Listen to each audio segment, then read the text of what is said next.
বিক্ষোভ, ভাঙচুর, অবরোধ, এসআইআর শুনানির নামে হেনস্থা, হয়রানির অভিযোগে তাণ্ডব চলল দক্ষিণ চব্বিশ পরগনার বাসন্তীতে।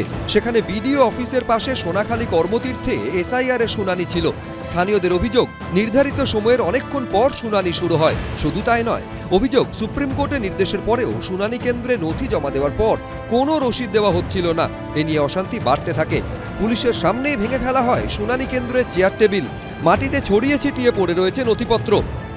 এই শুনানি কেন্দ্র যেটা বাসন্তী বিডিও অফিসের পাশে যে কর্মতীর্থ, এবং এই শুনানি প্রক্রিয়া শুরু হতে কিন্তু দীর্ঘ সময় লেগে যায়, এবং সেই শুনানি প্রক্রিয়া শুরু হতে দীর্ঘ সময় লেগে যাওয়ার দরুন মানুষের মধ্যে একটা ক্ষোভ পুঞ্জীভূত হয়। অনেক লেটে চালু হয়েছে, 11টার পরে চালু হয়েছে, যার জন্য মানুষ একটু ক্ষিপ্ত হয়ে গেছে। লেট হওয়ার কারণে এই বিভ্রান্তিটা সৃষ্টি হচ্ছে, না তো হতো না। প্রচুর দেরিতে, মানে 11:23 এসেছিল। আসার টাইম ছিল 9টা, কিন্তু আমরা তো কাগজে দেখছি আসার টাইম ছিল 9টায়, কিন্তু এসছে 11:23। আমরা তখন ঘড়ি দেখছিলাম। স্লিপ দিয়েছে তখন আসে, কোনো স্লিপ দেয়নি, কিছু দেয়নি। শুধু শুনানি কেন্দ্রে ভাঙচুরই নয়, টায়ার জ্বালিয়ে পথ অবরোধ করে স্থানীয়দের একাংশ।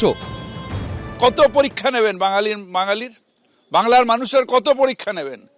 একবার হলো এই এসআইআর এর নামে হিয়ারিং করলেন, ঠিক আছে, ফর্ম ফিল আপ করালেন, ঠিক আছে, এরপরে আবার লজিক্যাল ডিসপেন্সি এলডি করে আবার লাইনে দাঁড় করেছে, আবার ফর্ম 7 করে লাইনে। বিজেপি কে পেয়েছে? ওদের বাবার চাকর আমরা। এই এসআইআর কে কেন্দ্র করে তৃণমূল কংগ্রেস গোটা রাজ্য জুড়ে নৈরাজ্য তৈরি করছে। প্রত্যেক দিন বিডিও অফিসগুলোতে হামলা, আগুন লাগানো, অবৈধ পথ অবরোধ, বিজেপির ক্যাম্পে হামলা, এবং বিভিন্ন ভাবে এরা নৈরাজ্য করছে। আজকেও সন্দেশখালী থেকে গোসাবা চারিদিকে হামলা আর সন্ত্রাস হয়েছে। এরই মধ্যে বাসন্তীতে দেখা যায় এই ছবি। পুলিশ যখন পরিস্থিতি সামাল দিতে কার্যত হিমশিম খাচ্ছে, তখন মাইকে শান্ত থাকার কথা বলছেন তৃণমূল নেতারা।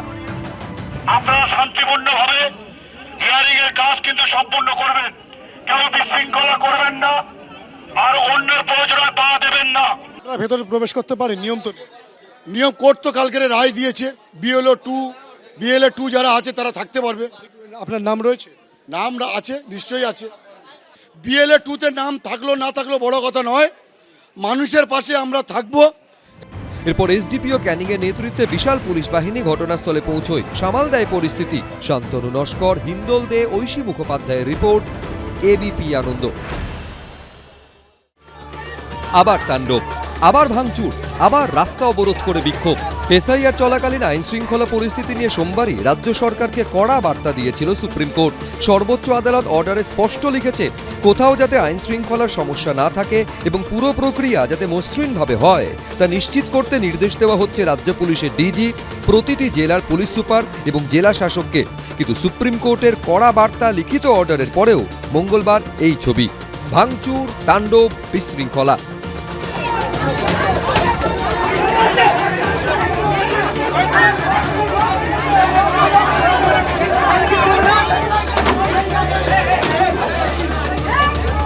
এসআইআর শুনানির মাঝে এভাবেই উত্তপ্ত হয়ে উঠল উত্তর 24 পরগনার সন্দেশখালীর বিডিও অফিস।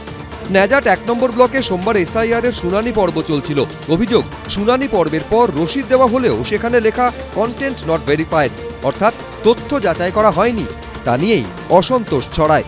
এর জেরেই প্রথমে শুরু হয় বাকবিতণ্ডা, এরপর ভাঙচুর। এইভাবে ভেঙে ফেলা হয় টেবিলের কাঁচ, ভাঙা হয় কম্পিউটার।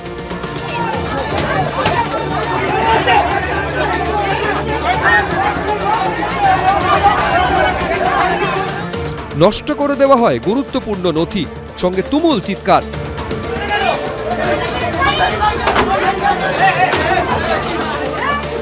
বিশাল পুলিশ বাহিনী গিয়ে পরিস্থিতি সামাল দেয়।